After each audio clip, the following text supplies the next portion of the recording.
এত বিশাল বিশাল মাদ্রাসা। জামে আজহার, জামে আজহার যেখান থেকে পাস করে এলে আজহারি বলা হয়।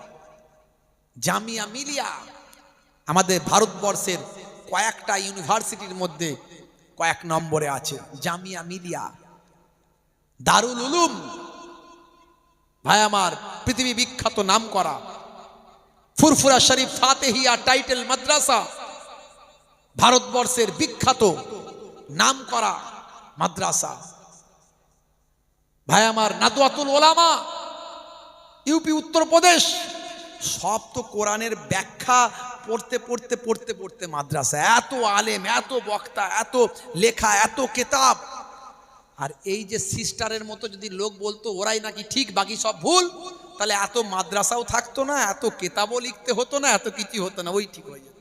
অত সহজ আল্লাহর বাণী কোরআন মাজিদ, তার বোঝার জন্য, তার ব্যাখ্যার জন্য ভাইরা আমার, আখিরি জামানা বক্তাদের বক্তব্য শুনলে মাথা খারাপ হয়ে যাবে। এই সিস্টারের দলের একজন বড় বক্তা, চলে আমি শুনিয়ে দিচ্ছি ভাইরা আমার। বড় বক্তা বক্তব্য রাখতে গিয়ে বলছে, কি বলছে? বলছে আবু জাহেল সেও নাকি মুসলমান ছিল। আবু জাহেল নাকি মুসলমান ছিল। শুনলে আপনি অবাক হয়ে যাবেন যে এরা বলে কি করে এইসব কথাবার্তা।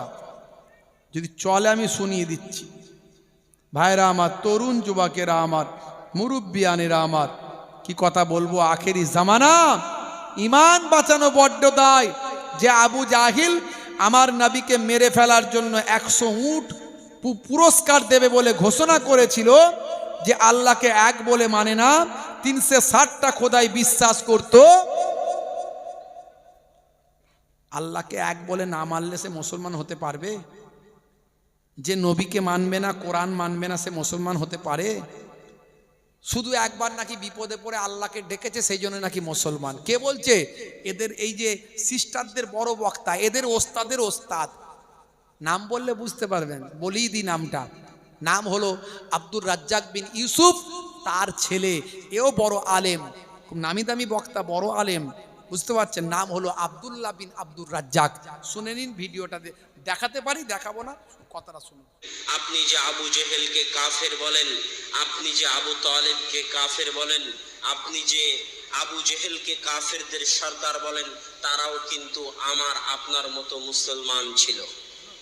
আপনি বিশ্বাস করেন আর না করেন, কেননা আবু জেহেল বলতেছে বদরের যুদ্ধের আগে, আল্লাহুম্মা আনসুর আহাদাল ফিয়াতাইন, কাবা ঘরে গিয়ে আবু জেহেল আল্লাহর দরবারে হাত তুলে বলতেছে, আল্লাহ আজকে বদরের যুদ্ধে আমি মুহাম্মাদের মুখামুখি, এই যুদ্ধে যারা হকের নিকটবর্তী তুমি তাদেরকে বিজয় দান করো। আব্দুল মুত্তালিব কার কাছে দোয়া করতেছে? কার কাছে? তার মানে আবু জেহেল আল্লাহর উপর বিশ্বাস করে না? করে না? করে। আর যে আল্লাহর উপর বিশ্বাস করে সে কি মুসলমান নয়? তাহলে আবু জেহেল যদি মুসলমান হয়, আল্লাহর উপর বিশ্বাস করে, তাহলে আল্লাহর আপনি মানে ঠেলাই পড়ে যখন আল্লাহর উপরে বিশ্বাস করলি, সে মুসলমান হয়ে গেল। তার জন্য নবীকে মানতে হবে না, কোরআন মানতে হবে না, নবীকে মারার জন্য উট ঘোষণা করেছে, তাও মুসলমান। এ বলে কি করে? সব ওদের কাছ থেকে, ওই যে ইয়াহুদ আর নাসারা, ওই ইলি, হ্যাঁ বুঝতে পারছেন, ইলিদের আর ওই আমিদের, আমি বুঝতে পারছেন, এই ওদের চক্রান্তে, ওদের ডলার খেয়ে এরা কালার বদলে ফেলেছে। সব ওদের পয়সায় এরা চলে। হ্যাঁ বুঝতে পারছেন তো? ওদের ওই ইলিদের যে হেড মস্তান, ফেরাউনের চাস্তো ভাই, ওই হেড মস্তানকে আইসিসি মানে ইন্টারন্যাশনাল যে বিচার, সেই ইন্টারন্যাশনাল বিচার যে বিচারালয় আছে, সে গ্রেপ্তারি পরোয়ানা জারি করেছে, জানেন তো? তাকে আর ওদের প্রতিরক্ষা মন্ত্রী কি গ্যালেন্ট নাকি নাম, গ্যালেন্ট কি একটা নাম জানো, দুজনকে ভাই আমার বলা হয়েছে যে সমস্ত আইসিসির অধীনে যে সমস্ত দেশগুলো আছে, 200টারও বেশি দেশ আছে, 200টারও বেশি দেশ, এই দেশগুলোতে গেলে গ্রেপ্তার করতে হবে। এই নিয়ে একটু এখনই ওদের হেড মস্তান একটু টেনশনের মধ্যে আছে। আগে যেমন খোল্লাম বিভিন্ন দেশে যেত, আর যেতে পারছে না। 114 খানা দেশ বলেছে, 114 খানা দেশ, যে ওদের হেড মস্তান এত মানুষকে শহীদ করেছে, যদি আমাদের দেশে আসে আমরা কিন্তু গ্রেফতার করব। তার মধ্যে ইতালি আছে ভাই আমার, তুর্কি আছে, আপনার আরো এরকম অনেক দেশ আছে, রাশিয়া তো আছে, আরো অনেক দেশ আছে। 114 খানা দেশ বলেছে ওদের হেড মস্তান এলি আমরা গ্রেফতার করব। বুঝতে পারছেন ভাইরা আমার? তো তাদের টাকা খেয়ে এদের বক্তব্য শুনলে আপনার মাথা খারাপ হয়ে যাবে। এরা বলে কি, এই আগে রাজমিস্ত্রি ছিল, এই আরেকজন এদেরই হেড মস্তানের সব এইসব চেলাচম্পট সব, বুঝতে পারছেন? আগে রাজমিস্ত্রি ছিল, এখন হয়ে গেছে বিরাট বড় সাহেব। খালি হারাম আর হারাম, হারামের মানে কারবার খুলে বসেছে, দোকান খুলে বসেছে, সব নাকি হারাম। এই একটা দেখেন হারাম। সমাজে অনেক লোক নাম রেখেছে না, আব্দুর রশিদ আছে না, নাম আছে না আব্দুর রশিদ, এ নাম রাখা হারাম, চলবে না, একদম নয়। গোলাম মাহবুদ নাম আছে না, আছে, এ নাম রাখা হারাম, চলবে না। জাহাঙ্গীর নাম আছে, চলবে না। শাহজাহান নাম আছে, চলবে না। ইয়াসিন চলবে না, এসব নাম রাখা চলবে না। যে নামের অর্থ হয় না সে নাম রাখা ইসলামে নাজায়েজ, চলবে না। আল্লাহর নামের আগে আব্দু শব্দ লাগানো যাবে। আল্লাহর নাম রশিদ, আল্লাহর নাম আছে নাকি?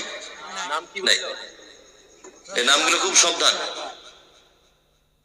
বলছে এই সব ওই চাস্তো ভাই ফুপুতো ভাই সব ওই সব ওদের ওই মানে ডলার আছে, ডলার এদের ডলারে কাজ হয় সব, বুঝতে পারছেন? দাওয়াত ফাওয়াত তো কিছু ব্যাপার নাই।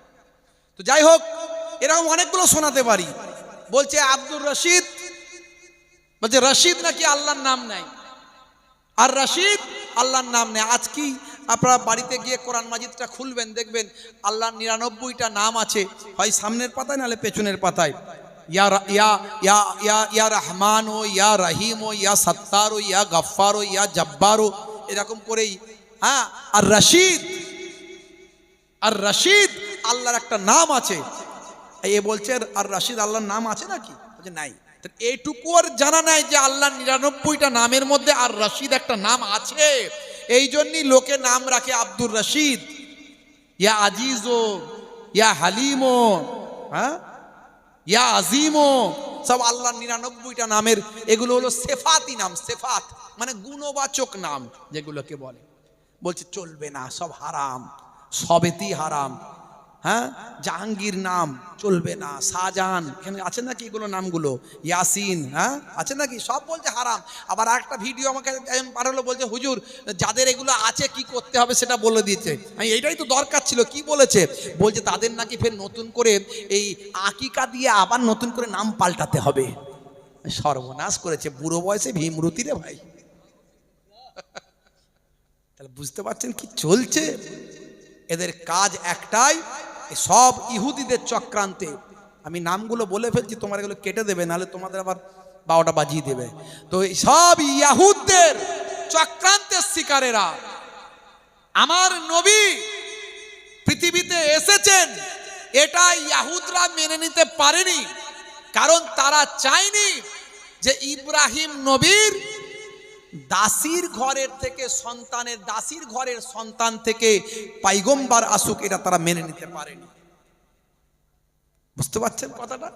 তারা মেনে নিতে পারেনি। তাই আমার নবীকে অনেকবার কিডন্যাপ করার চেষ্টা করেছে, আমার নবীকে মেরে ফেলার চেষ্টা করেছে, আমার নবীকে বিষপান করানো হয়েছে।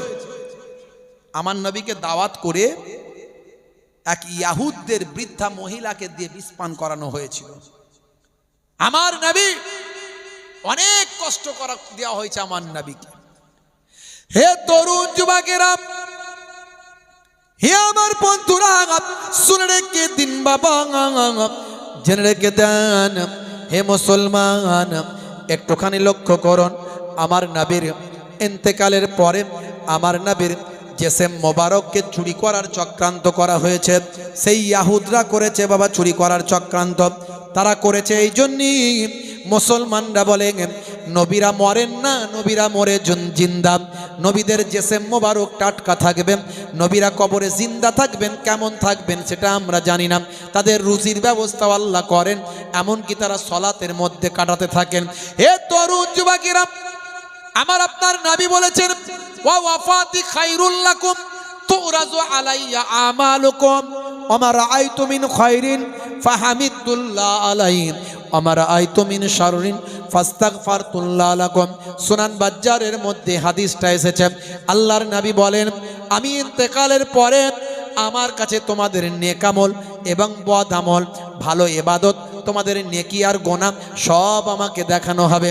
তোমাদের খাতাটা আমার কাছে দেখানো হবে। আমি যখন দেখতে পাবো আমার উম্মত নেকির কাজ করছেন, আমার উম্মত ভালো কাজ করছেন, ফাহামিদুল্লাহ আলাইহি, আমি আল্লাহর দরবারে হাম প্রশংসা করতে থাকবো। আমারা আইতু মিন শাররিন ফাস্তাগফারতুল্লাহ লাকুম, যখন দেখবো তোমরা গোনার কাজ করেছো, আমি আল্লাহর দরবারে তোমাদের জন্য ইস্তেগফার করতে থাকবো। হে তরুণ যুবকেরা, আল্লাহর নবী বলেন কবরে শুয়ে শুয়ে আমি আমার উম্মতির নেকির আর গোনার খাতাগুলো দেখতে পাবো। অন্য হাদিসের মধ্যে আল্লাহর নবী জানিয়েছেন, ইন্নাল্লাহা হাররামা আলাল আরদ আন তাকুলা আজসাদাল আম্বিয়া, নিশ্চয় আমার আল্লাহ মাটির জন্য হারাম করেছেন নবীদের জেসেম মোবারক খাওয়া। হে মুসলমান, সেই নবীর জেসেম মোবারক মদিনা শরীফে অক্ষত অবস্থায় আছে, জিন্দা আছে। কেমন জিন্দা? আমাদের মতো না, আল্লাহ কুদরতি ভাবে জিন্দা রেখেছেন। কেমন রেখেছেন আমরা জানি না, কিন্তু জিন্দা আছে। আমার আপনার নবী অক্ষত অবস্থায় আছেন।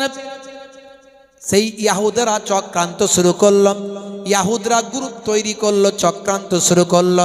তারা আজ থেকে নয়, আমার নবীর জন্মের পর থেকে ইসলামের শত্রুতা শুরু করেছিল। হে জওয়ান যুবকেরা, হে আমার মুরব্বিয়ানেরা, তারা চিন্তা করলাম নবীর রাউজা মোবারক থেকে নবীর জেসেমকে যদি তুলে নিয়ে চলে আসা যায়, নবীর ডেড বডি জেসেমকে যদি তুলে নিয়ে চলে আসা যায়, নবীর ওই জিন্দা জীবিত জেসেম, এমন জীবিত জিন্দা হয়তো তিনি সাইতো হয়ে আছেন, এমন জেসেমকে যদি তুলে নিয়ে চলে আসতে পারি, মুসলমানরা বলেন নবী জিন্দা জীবিত, নবীরা মরে মরদানান মরে জিন্দা, নবীদের জেসেম পচে না, গলে না, সরে না। তা আমরা চ্যালেঞ্জ করতে পারবো, দেখাও তোমাদের নবী যদি কবরে জিন্দা থাকেন, একবার খুলে দেখিয়ে দাও।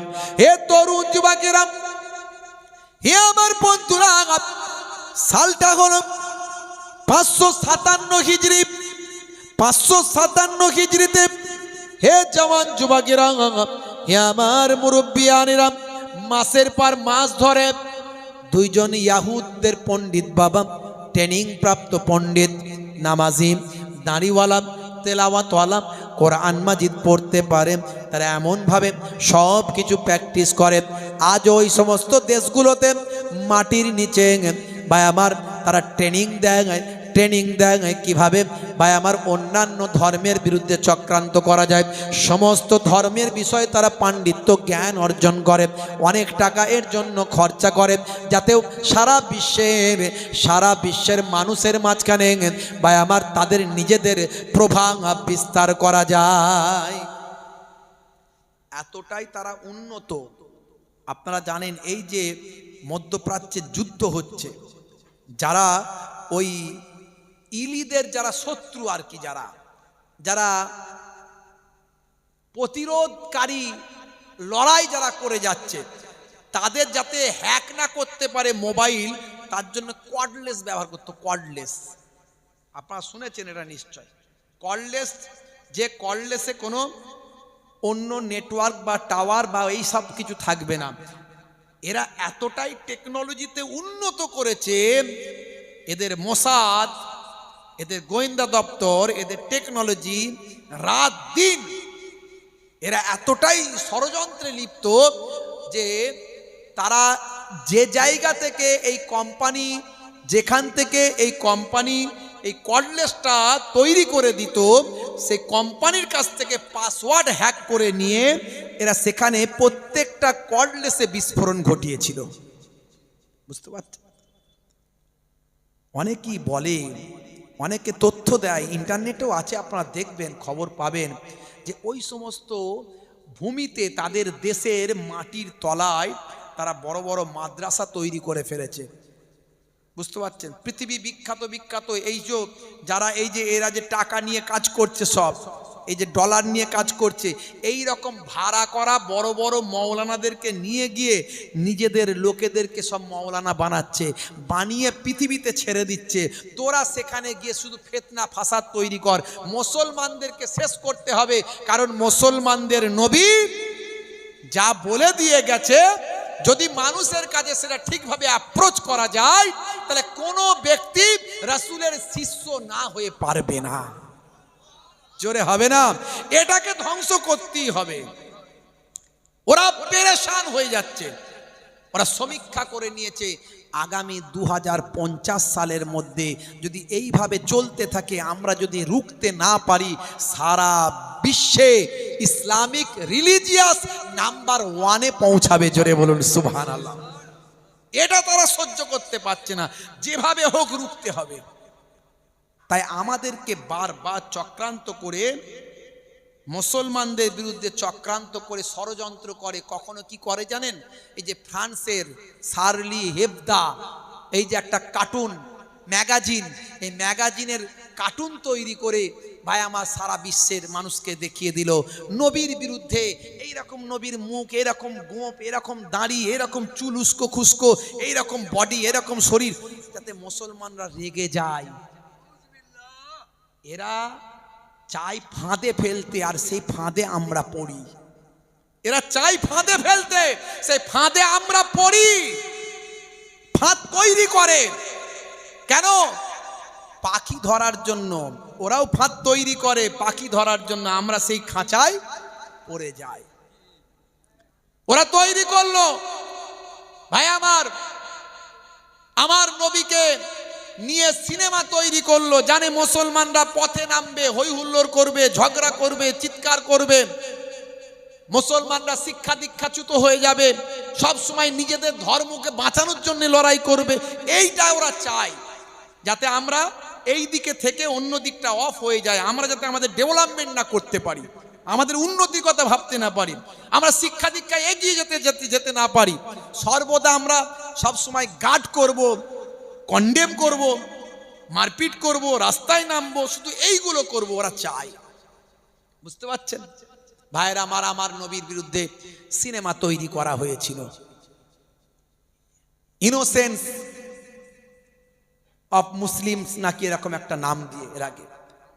তারপরে আমার কোরআন মাজিদকে প্রকাশ্য রাস্তায় ছেঁড়া হলো, কখনো কোরআন মাজিদ পোড়ানো হলো। দেখবেন মুসলমানরা অন্যের ধর্মকে কখনো ছোট করে না, 0.1%ও পাবেন না।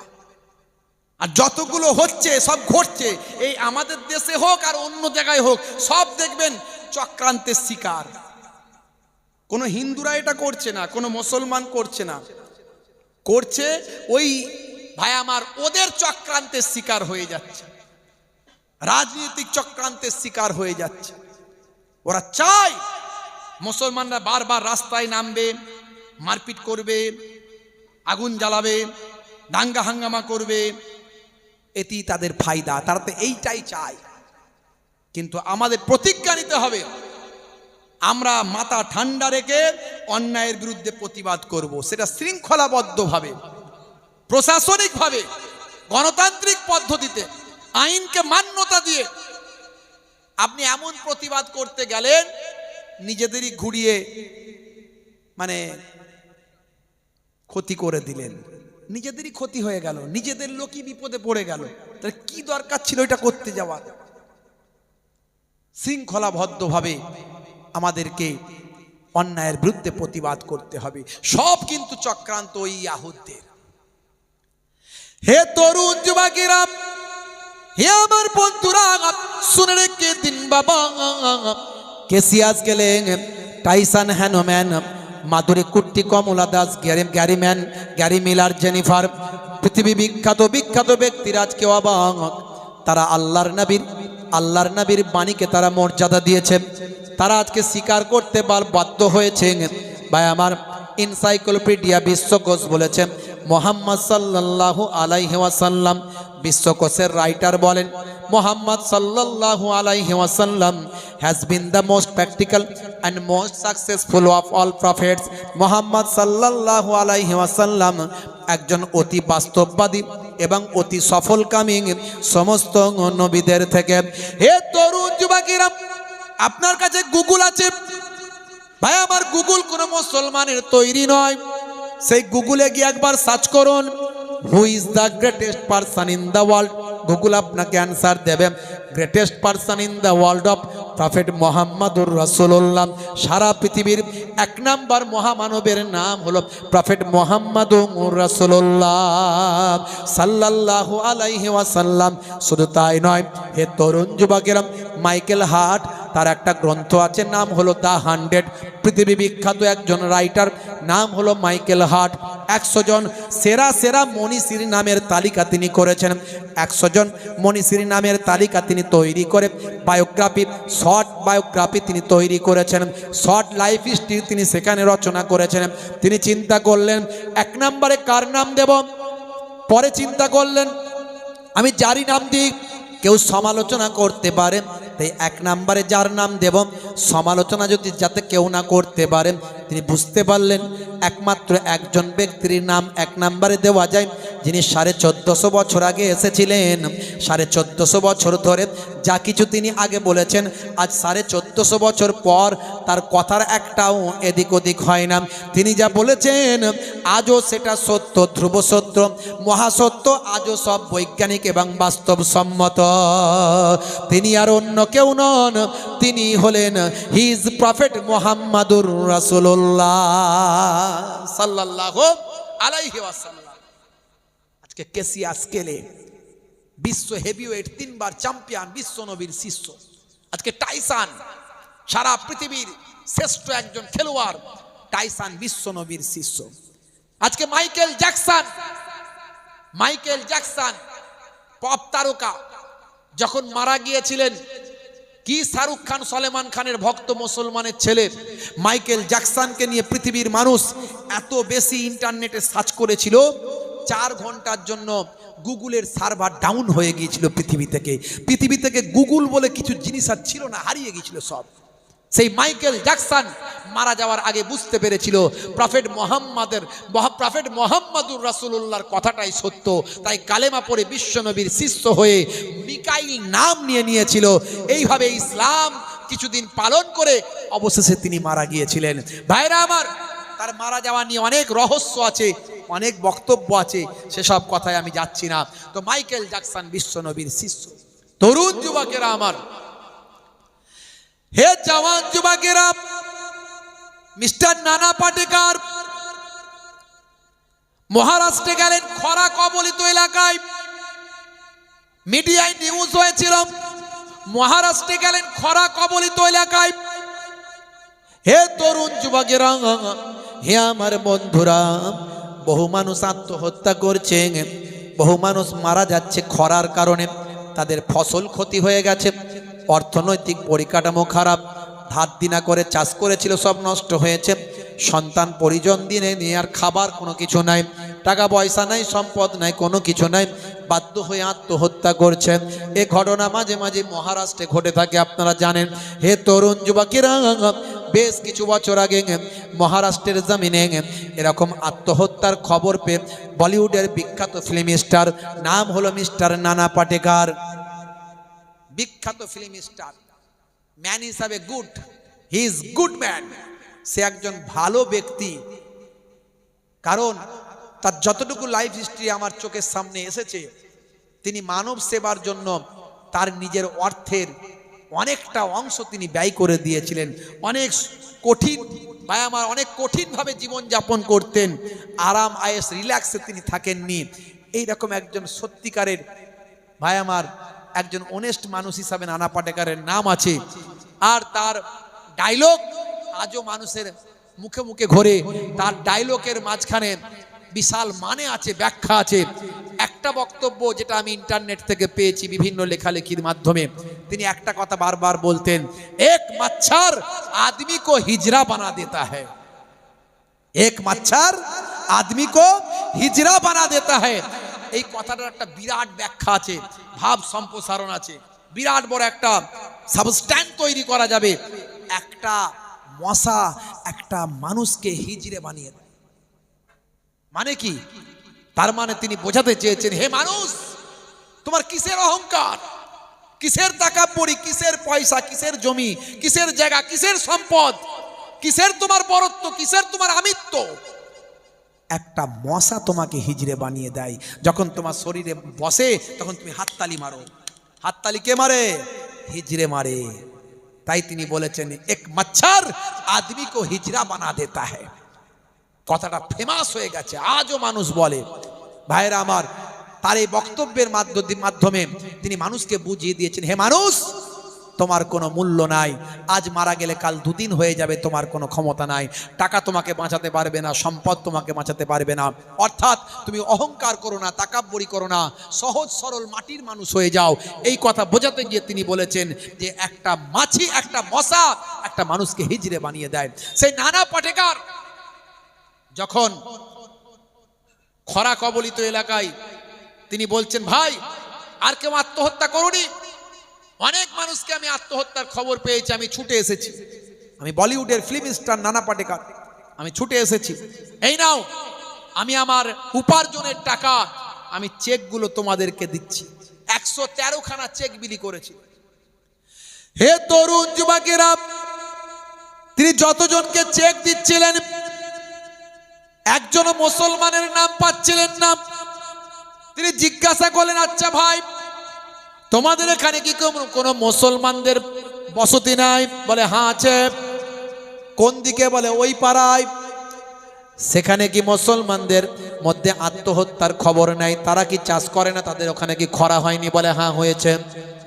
ঠিক আছে, তোমাদের এখানে দিলাম, এবার একটু ওদের ওখানে যাই। তোমাদের এখানে এত মানুষ আত্মহত্যা করেছে বাবা, আর আত্মহত্যা যেন করো না। তোমাদের আত্মহত্যার খবর পেয়ে আমি নানা পাটেকার সহ্য করতে পারি না। আহারে, খাদ্যের জন্য, অর্থের জন্য মানুষ কি জীবন দিতে পারে? এটা কখনো উচিত নয় বাবা। এই রকম ঘটনা আর তোমরা যেন ঘটায়ও না। এরপরে যদি তোমরা এরকম কোনো ভাবনা কারো মধ্যে আসে, অন্তত আমার ফোন নাম্বারটা রাখো, আমাকে একটু ফোন করে জানাবে। আমি তার আত্মহত্যা না করার জন্য যা করা দরকার আমি করব। প্রয়োজন হলে আবার আমি ছুটে এসে তাকে অর্থ দিয়ে সাহায্য করব। হে তরুণ যুবকেরা, আত্মহত্যা যেন না করে নিষেধ করে তিনি চলে গেলেন মুসলিম পাড়ায়। মুসলিম পাড়ায় গিয়ে মানুষজনকে বললেন, তোমাদের এখানে খরা হয়েছে? বলে হ্যাঁ। অবস্থা কি? বলে খুবই শোচনীয়। কিভাবে চলছে? বলে অনাহারে অর্ধাহারে চলছে। সন্তান বাচ্চা কাচ্চাদের নিয়ে না খেয়ে রোজা রেখে কাটাচ্ছি। মুসলমানরা যদি পয়সা না থাকে, খাবার না থাকে, রোজা রেখেও 1-2 সপ্তাহ কাটানোর ক্ষমতা আছে না নাই? রোজা রাখার সিস্টেম আমাদের আছে না নাই? হ্যাঁ হ্যাঁ, কিছু লোক তো রোজা রাখতেই পারে না। কি গ্যাস আর কি অম্বল, ঘন ঘন শুধু বলে গ্যাস হয়ে যায়। যদি কখনো দেশে খরা হয়, ওদের যে কি হবে আল্লাহ জানে। বাকি আমরা যারা রোজা রাখি, আমরা একবার করে 1 কুল্লি পানি খাবো, 3 দিন আবার না খাইয়ে কেটে দেবো, কোনো ব্যাপার নাই ইনশাআল্লাহ। কথা ঠিক না ভুল? হ্যাঁ, কিন্তু যারা রোজা রাখছে না রোজার সময়, তাদের অবস্থা খারাপ হয়ে যাবে। হে তরুণ যুবকেরা, মহারাষ্ট্রের মুসলিম পাড়ার লোকগুলো বলল, সাহেব আমরা তো রোজা রেখে কাটিয়ে দিচ্ছি, বাচ্চাদের জন্য কষ্ট হয়, তারা অনাহারে অর্ধাহারে দিন কাটাচ্ছে। লাইন দাও বাবা, লাইন দাও, তোমাদের আমি চেক দেব। আর অনাহারে অর্ধাহারে থাকবে না, বাচ্চাদের খাওয়াবে। এই নাও, আমি আমার পরিশ্রমের অর্থের টাকা তোমাদের দিয়ে যাই। আচ্ছা বলো তো, তোমাদের এখানে কতজন খরাতে আত্মহত্যা করেছে? মুসলমানদের ছেলেগুলো, যুবকগুলো বলল, স্যার আমাদের এখানে মুসলমানরা খরা থেকে আত্মহত্যা করেনি। বলে তাই নাকি? তার কারণটা কি? তোমাদের এখানে খরা কম বেশি কম হয়েছে নাকি? বলে না, একই রকম সব জায়গায় একই খরা হয়েছে, সব জায়গায় ফসল শেষ, সব জায়গায় অর্থনৈতিক পরিকাঠামো শেষ, মানুষের অবস্থা খুব খারাপ। তাহলে আত্মহত্যা তো তোমাদের এখানে কেউ করেনি, বলে তার কারণ হলো কি? কারণটা হলো একটাই, আমরা হলো মুসলমান, আমাদের কোরআন এবং হাদিসে নির্দেশ দেওয়া হয়েছে আত্মহত্যা করা চলবে না, আত্মহত্যাকারী জাহান্নামী। যত কষ্টই হোক না কেন জীবন জীবনটাকে বের করে দেওয়ার, আত্মহত্যা করার ক্ষমতা কারো নাই। জোরে হবে না, জোরে হবে না। যতই কষ্ট হোক আত্মহত্যা করতে পারবে না। যদি কেউ ইচ্ছাকৃত হবে আত্মহত্যা করে, সে ডাইরেক্ট জাহান্নামে চলে যাবে। ভাইরা আমার, তরুণ যুবকেরা, মুরব্বিয়ানেরা, এই কথা শুনে মিস্টার নানা পাটেকার বলেন, হে মহারাষ্ট্রের মুসলমানেরা, তোমাদের কথা শুনে আমার হৃদয়টা বিগলিত হয়েছে, আমার আনন্দ পেয়েছি। তোমাদের কোরআনের বাণী আমার হৃদয়টা ছুঁয়ে যায়, তোমাদের স্যালুট করলাম। আর যদি অর্থের প্রয়োজন হয়, কষ্ট হলে আমাকে জানাবে, আমি আবার এসে তোমাদের অর্থ দিয়ে যাব। হে তরুণ যুবকেরা, হে আমার বন্ধুরা, ইসলামের সৌন্দর্য, ইসলামের ব্রাইটনেস, ইসলামের বাবা নির্দেশনা মানুষকে মুগ্ধ করেছেন। পৃথিবী বিখ্যাত ব্যক্তিরা ইসলামের সৌন্দর্যে মুগ্ধ হয়েছেন। আল্লাহর নবী যে সুন্নতের কথা বলেছেন, আজকে কেসিয়াস স্কেলে থেকে টাইসন, গ্যারি মিলার, জেনিফার, ভাইরা আমার, পৃথিবী বিখ্যাত বিখ্যাত সেলিব্রিটি সানা আলী খান, বিখ্যাত নায়িকা, আজকে বিশ্বনবীর শিষ্যা, 15 বছর ধরে নায়িকা ছিল। আমি এর আগে ওয়াজ করেছি, আপনারা শুনেছেন। 15 বছর ধরে নায়িকা ছিল। হঠাৎ করে আরামের বিছানায় ঘুমিয়েছিল, রাতের বেলা স্বপ্ন দেখল। কি স্বপ্ন দেখল? রাতের বেলা স্বপ্ন দেখছেন ভাইরা আমার, ম্যাডাম সানা আলী খান তিনি দেখছেন আমি আরামের বিছানায় ঘুমিয়ে আছি, হঠাৎ করে দেখছি আমি মারা গেছি। তিনি দেখলেন আমি মারা গেছি।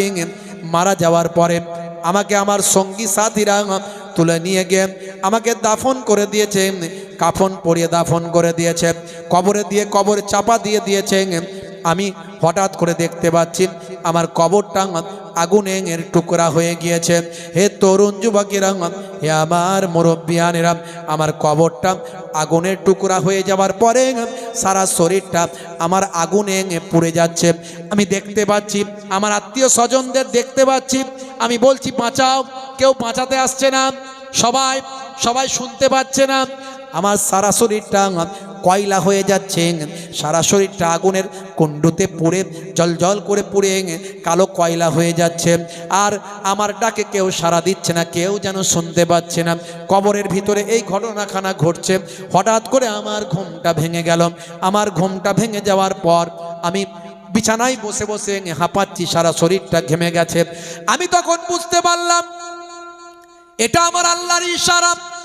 হে সানা আলী খান, তুমি মুসলিম ঘরের কন্যা, 15 বছর ধরে বলিউড কাঁপাচ্ছ, পৃথিবী বিখ্যাত বিখ্যাত তুমি একজন নায়িকা হয়েছ, পৃথিবী বিখ্যাত বিখ্যাত নায়কদের সঙ্গে অভিনয় করেছ, পরপুরুষের সঙ্গে তুমি নাচ গান বিভিন্নভাবে স্বল্প পোশাক পরে নাচ গান শরীর প্রদর্শন করে কোটি কোটি টাকার মালিক হয়েছ।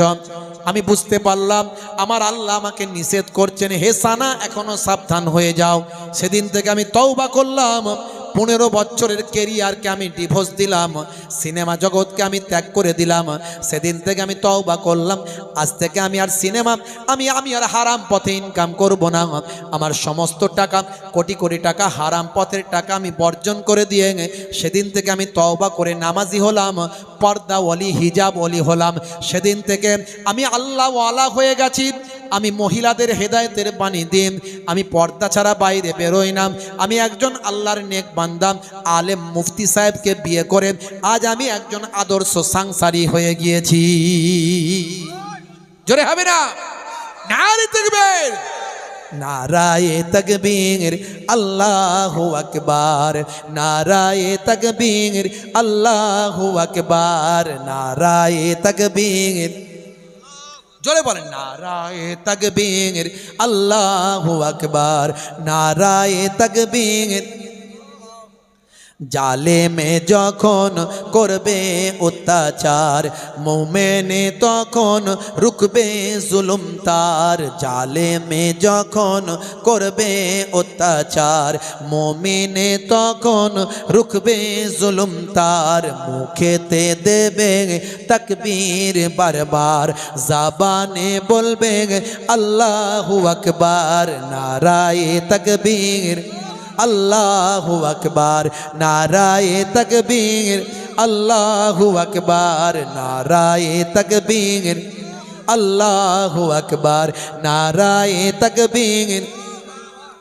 দেখো সানা খান ঈমান আনিয়া হারামের উপার্জন দিল ছাড়িয়া।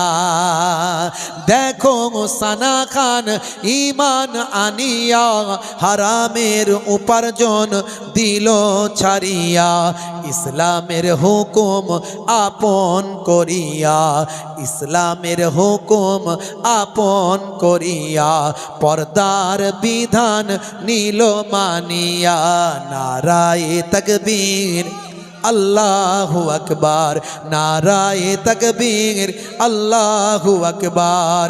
মোদের ভাই বোন বলি বারে বার, রাসূলের পথে এসো এবার। জোরে হবে না, জোরে হবে না। মোদের ভাই বোন বলি বারে বার, রাসূলের পথে এসো এবার।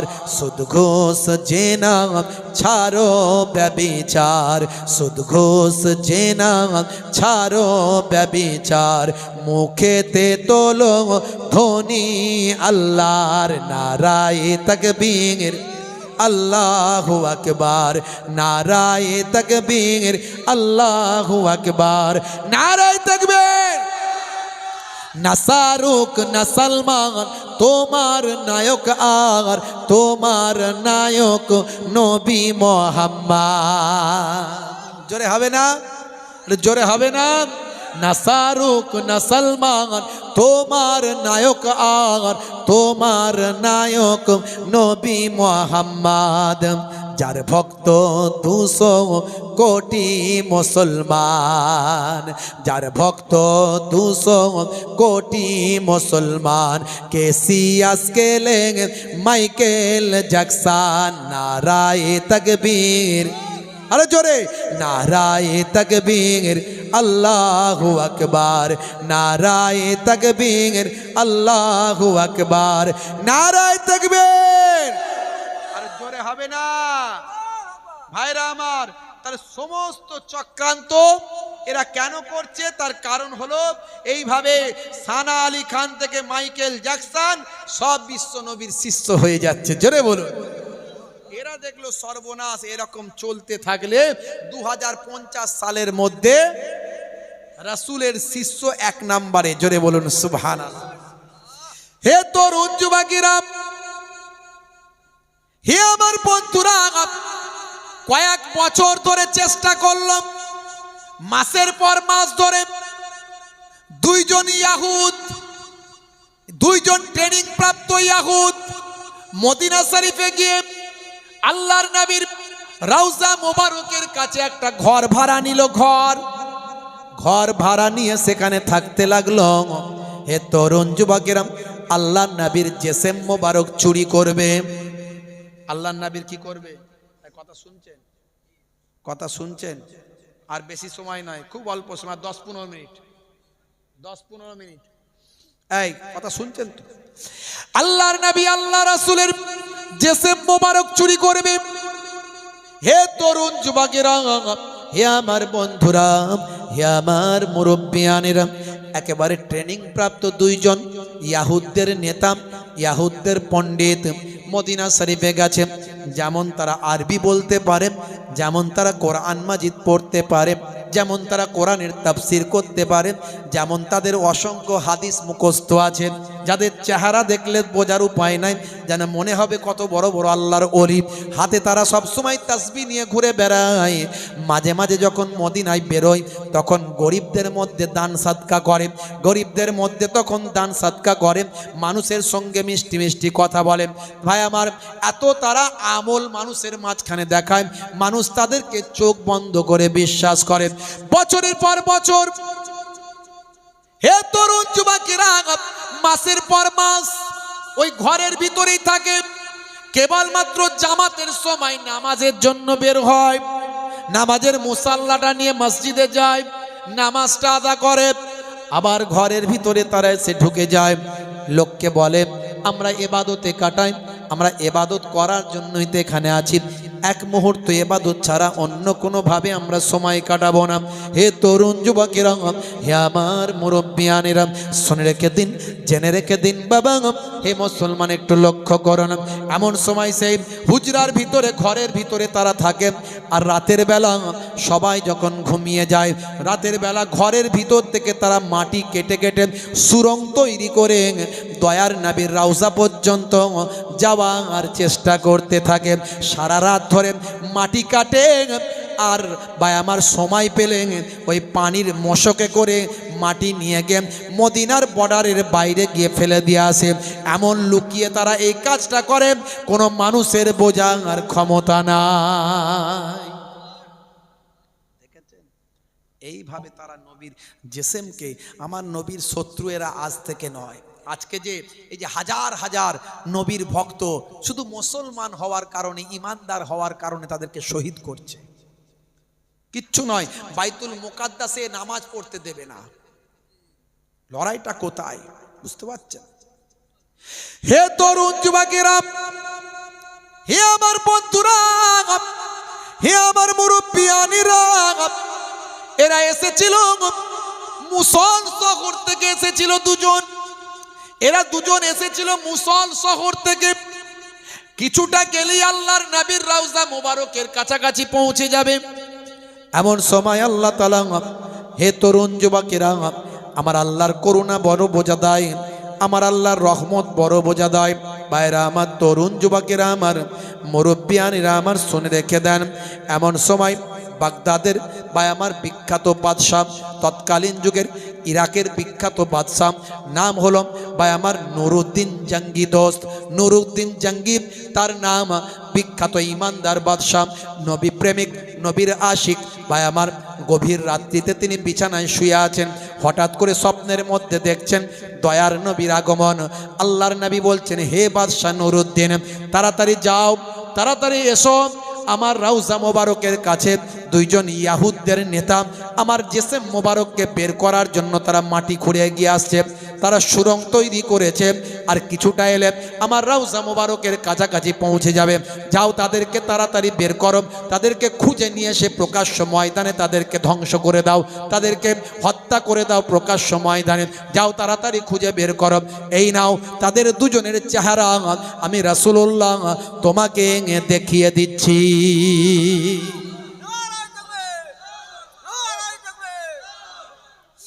হে তরুণ যুবকেরা, সালটা হলো 557 হিজরি। 557 হিজরিতে এই ঘটনাখানা ঘটছে। রাতের বেলায় হযরতে বাদশাহ সুলতান নুরুদ্দিন জঙ্গি, বাগদাদের বিখ্যাত সুলতান, যখন এই স্বপ্নখানা দেখলেন সঙ্গে সঙ্গে লাফিয়ে উঠলেন, ঘুম ভেঙে গেল। সর্বনাশ, একই স্বপ্ন আমি দেখলাম। সারা রাত ধরে পা চললেন, সারা রাত ধরে চলাচলি করলেন, হেঁটে হেঁটে সময়টা কাটিয়ে দিলেন। তাহাজ্জুদের নামাজটা বললেন, ফজরের নামাজ পড়ে চিন্তা করতে লাগলেন, কি করব, কিভাবে কি করব, কিভাবে জালেমদের খুঁজে পাবো। দুইজনের চেহারা তো নবী দেখিয়েছেন, আমি কাকে বলবো? আমি যদি ঘটনা কাউকে বলি, খবর যদি ছড়িয়ে যায়, তাহলে তারা সচেতন হয়ে যাবে, তারা পালিয়ে যেতে পারে, তাদেরকে ধরতে পারবো না। কি করব নিজে ঠিক করতে পারছেন না, কাকে বলবো ঠিক করতে পারছেন না, কোনো মন্ত্রীকে উজির নাজিরকে বলবো কিনা ঠিক করতে পারছেন না। দ্বিতীয় রাত্রিতে আবার এলো, আবার দ্বিতীয় রাত্রিতে ঘুমিয়েছেন, আবার গভীর রাত্রিতে আবার আল্লাহর নবীকে স্বপ্নে দেখতে পাচ্ছেন। হে বাদশা নুরউদ্দিন জাহাঙ্গীর, দেরি করবে না বাবা, দেরি করবে না। এই দেখো দুজনের চেহারা, এরা হলো ইয়াহুদদের নেতা, এরা হলো ইয়াহুদদের নেতা।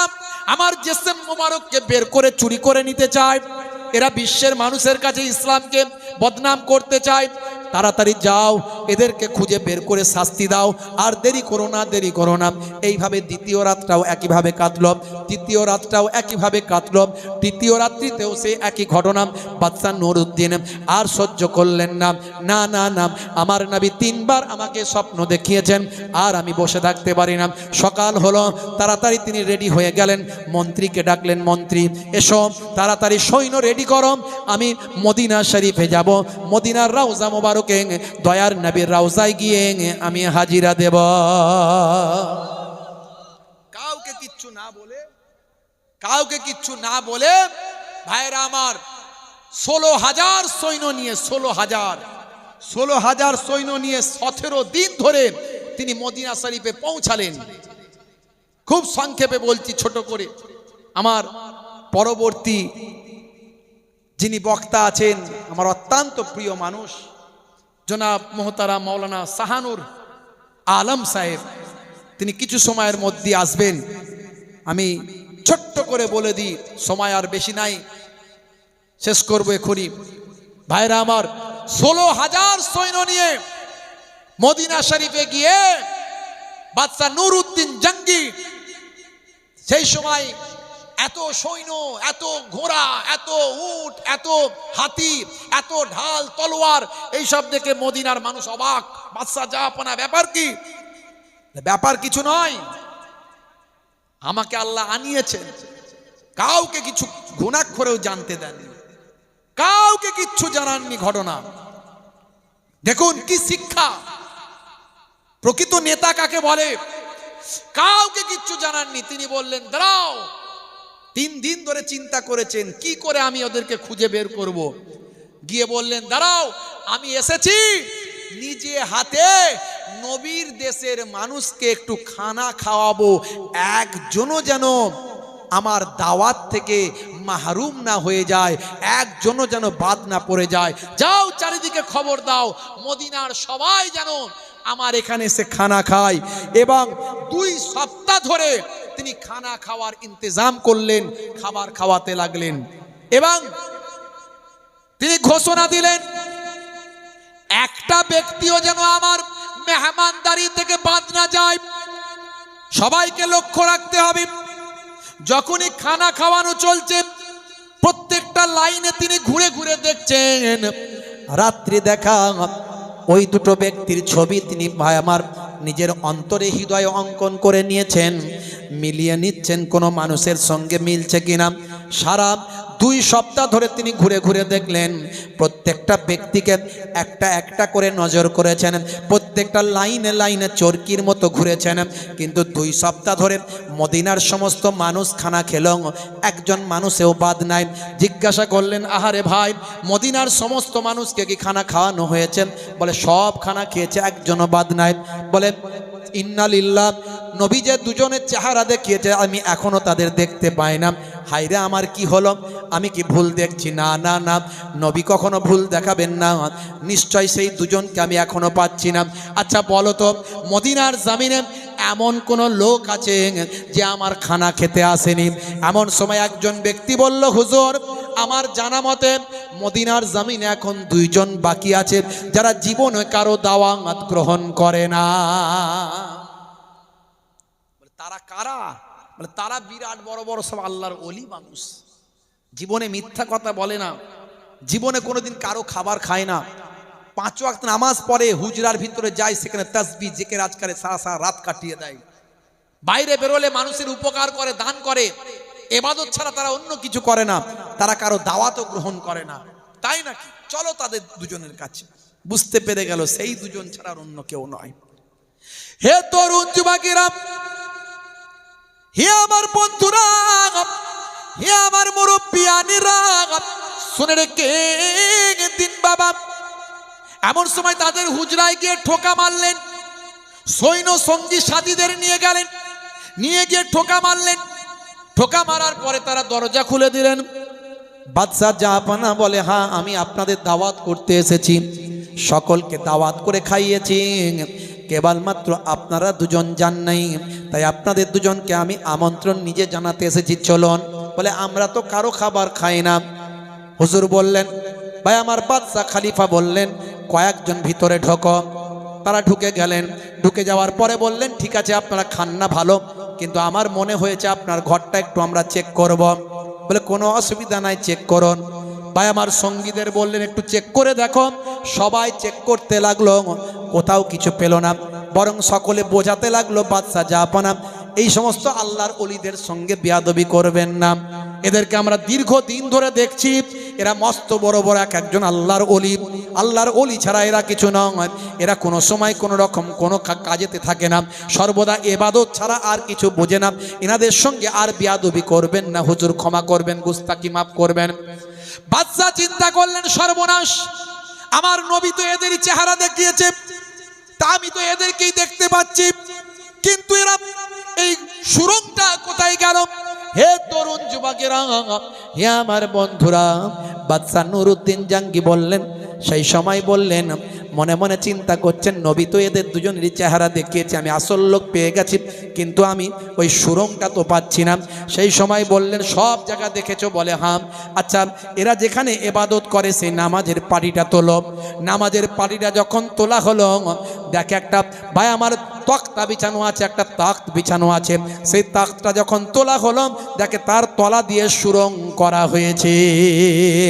হে তরুণ যুবকেরা, বাদশা নুরউদ্দিন জাঙ্গি বললেন, ধরো এদের দুজনকে।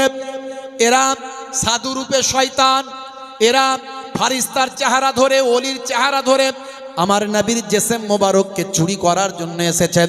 আমি কাউকে কিছু বলি নাই, শুনে রেখে দাও, আমার নবী আমাকে 3 রাত্রি ধরে স্বপ্ন দেখিয়েছেন। আমার নবীর স্বপ্ন কখনো মিথ্যা নয়। যে নবীর চেহারা দেখলো সে সব বারহাক সত্য দেখলো। হাদিসে এসেছেন, নবীর চেহারা কখনো শয়তান ধরতে পারে না। ভাইরা আমার, তাদেরকে নিয়ে এসে 20খানা তক্তা দিয়ে সারা মদিনার মানুষকে জানিয়ে ডেকে তাদের তলা, ভাই আমার, ওপরে বেঁধে রেখে তলায় আগুন দিয়ে জ্যান্ত পুড়িয়ে মারা হয়েছিল। এইভাবে ইসলামের শত্রু যারা, নবীর শত্রু যারা পৃথিবী থেকে বিলুপ্ত হয়েছিল। আমার বলার উদ্দেশ্য, তারা আজ থেকে নয়, আমার নবীর জন্মের পর থেকেই চক্রান্ত করেছিল। হে মুসলমান, সেই নবীর দেখানো পথ ছেড়ে দেবেন না। আমার নবী এত কষ্ট করেছেন যাতে আপনি আমি নামাজি হয়ে যাই, আপনি আমি সুন্নতওয়ালা হয়ে যাই। হারাম খাদ্য খাবেন না, জেনা ব্যভিচারে লিপ্ত থাকবেন না, সুদ ঘুষের টাকা নেবেন না। ভাই আমার, লটারির টিকিট কেটে আর ভাই আমার ওই জুয়া খেলে বড় লোক হবো এটা ভাববেন না। আল্লাহ আপনাকে ব্রেন দিয়েছে, মাথা দিয়েছে, শক্তি দিয়েছে, ক্ষমতা দিয়েছে, হালাল পথে চলুন, আমার আল্লাহ আপনাকে বরকত দান করবে। নামাজ ভুলে যাবেন না। ইন্না সলাতা তানহা আনিল ফাহশাই ওয়াল মুনকার, নিশ্চয় নামাজ তোমাকে অশ্লীলতা অন্যায় থেকে দূরে সরিয়ে দেবে। পৃথিবীর সবচেয়ে বড় ইবাদত হলো নামাজ, সেই নামাজকে ভুলে যাবেন না। নামাজের সময় হলে নামাজে দাঁড়িয়ে যাবেন, নামাজ ছেড়ে দেবেন না। মুসলমানের ছেলে নামাজের সময় হলেই মসজিদ তলা থেকে পালিয়ে যায়, মুয়াজ্জিন যদি দেখতে পায় তাহলে বলবে নামাজ পড়বি আয়, সেই নামাজ ছেড়ে দেবেন না। নামাজের সময় হলেই মসজিদে যাবেন। আল্লাহ বলছেন সাকসেসফুল, সাফল্য আমি আল্লাহ নামাজিদের দান করে দেব। ওয়াক্ত যে হলো ওযু করো মসজিদে চলো, ওয়াক্ত যে হলো ওযু করো মসজিদে চলো, খোদার হুকুম পালন করো নামাজটা পড়ো, ওয়াক্ত যে হলো ওযু করো মসজিদে চলো। জোরে বলুন না সুবহানাল্লাহ। মাশাআল্লাহ, আমার পেছনে এসে উপস্থিত হয়েছেন আমাদের অত্যন্ত সম্মানের ব্যক্তি, আপনাদের অতিথি, আমার অত্যন্ত কাছের মানুষ মোহতারাম হজরত মৌলানা শাহানুর আলম সাহেব, তিনি এসে হাজিরা দিয়েছেন, ওয়াজ নাসিহাত করবেন। বাপ একেবারে জিরো থেকে শুরু হয়েছিল, মাশাআল্লাহ। মজলিস আপনারা লোকজন আছেন, উঠাউঠি করবেন না বাপ, মজলিসটা নষ্ট করবেন না। যোগ্য আলেম, সুনামধন্য বক্তা, খুব সুন্দর আলোচনা, শুনুন, আমল করুন। আর বাপজি আমার, নামাজ ছেড়ে দেবেন না, রাসূলের সুন্নত, মুখের দাড়িটা ছোট হলেও রাখুন। ফতোয়া দেবেন না হুজুর ছোট রাখতে বলেছে। Something is better than nothing, নাই মামার চেয়ে কানা মামা ভালো। এখন সবাই ফ্যাশন দাড়ি রাখছে। আপনার দাড়িটা ছোট হতে পারে, কিন্তু ফ্যাশন মনে করে নয়, নবী সুন্নত মনে করে যদি রাখেন, কবরে গেলে ওই সুন্নতওয়ালা দাড়িটার কারণে নাজাত পেয়ে যেতে পারেন। বাবাজি আমার দুটো জিনিস নিয়ে যাবেন, নামাজ আর দাড়ি, জীবনটা আপনার ভাই আমার কামিয়াব হয়ে যাবে। তো যাই হোক, আমি আপনাদের ভাই, আপনাদের পীরের ঘরের আওলাদ, দু চার কথা বললাম।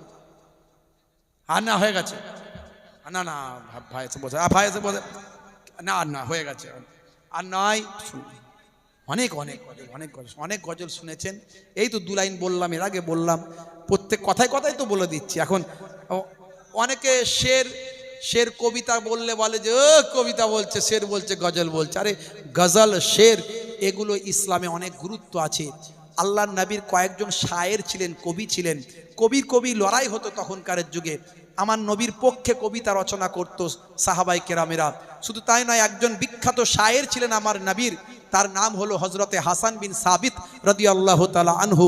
তিনি মসজিদে নববীতে দাঁড়িয়ে আল্লাহর নবীর পক্ষে, জালেমদের বিপক্ষে কবিতা দিয়ে উত্তর দিতেন। তাই তাকে বলা হতো শায়ের রাসূল, রাসূলের কবি বলা হতো। মসজিদে নববীতে একটা নবী পাক তার জন্য মেম্বার তৈরি করে দিয়েছিলেন। জোরে বলুন সুবহানাল্লাহ। আর কবিতার মধ্যে অনেক হিকমা আছে।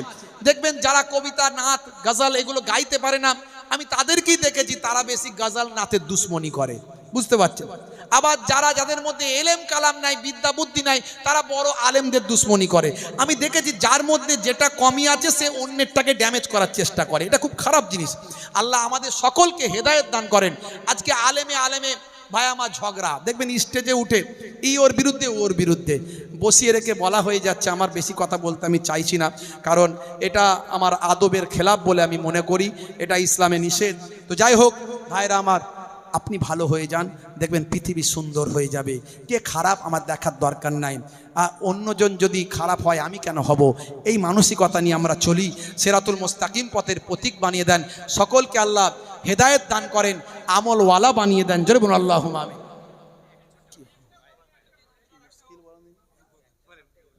নামাজেরটাই বলি যেটা বলছিলাম। হ্যাঁ, ওয়াক্ত যে হলো ওযু কর, মসজিদে চলো, খোদার হুকুম পালন করো, নামাজটা পড়ো। ওয়াক্ত যে হলো ওযু করো, মসজিদে চলো। জোরে হবে না?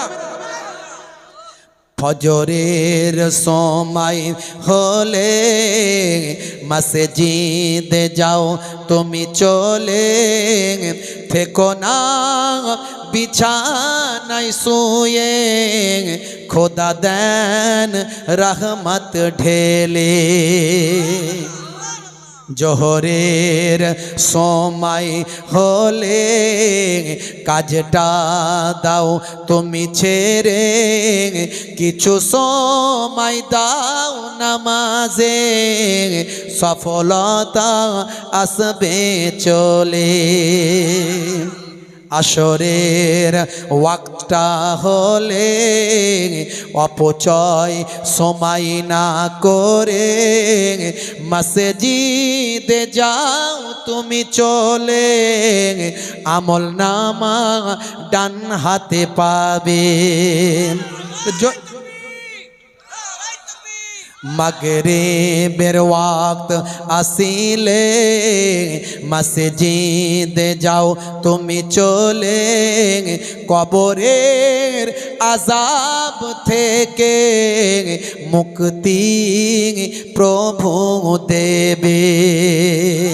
ওয়াক্ত যে হলো ওযু কর মসজিদে চলো খোদার হুকুম পালন করো নামাজটা পড়ো ওয়াক্ত যে হলো ওযু করো মসজিদে চলো দিন রাতে 5 ওয়াক্ত নামাজ পড়লে পাবে ভাই জান্নাত।